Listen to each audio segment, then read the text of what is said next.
अकोला शहरातील कचरा संकलनासाठी कंत्राटदार नियुक्तीची आधीची निविदा प्रक्रिया रद्द करण्यात आली आहे।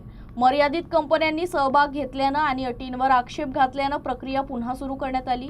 निविदा प्रक्रियेत पारदर्शकतेबाबत विरोधकांनी प्रश्न उपस्थित केले आहेत।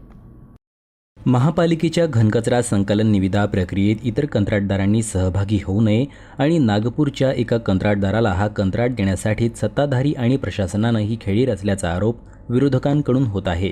कचरा संकलन निविदा 1 जुलै रोजी उघडण्यात आली, मात्र अनेक नामांकित कंपन्यांनी प्री बीड बैठकीत सहभाग घेतल्यानंतरही प्रत्यक्ष निविदा प्रक्रियेत केवळ 2 कंपन्यांनी सहभाग घेतल्यानं निविदा प्रक्रियेतील अटींबाबत चर्चा सुरू झाली आहे। एका कंपनीनं निविदेतील काही अटी अव्यवहार्य असल्याचं पत्र मनपाला दिलं होतं।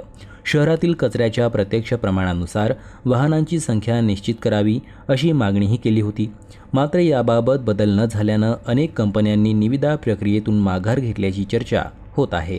कचऱ्याच्या वजनानुसार देयके दिले जाणार असल्यानं 200 ते 250 मेट्रिक टन कचरा उपलब्ध झाला नाही तर संबंधित कंपनीला आर्थिक नुकसान सहन करावे लागू शकते। त्यामुळे मोठ्या कंपन्यांनी निविदेत सहभाग घेण्यास टाळाटाळ केल्याची चर्चा आहे। शहरातून प्रत्यक्षात दररोज सुमारे 150 ते 160 टनांच्या आसपास कचरा निघत असल्याचं सांगितलं जात आहे।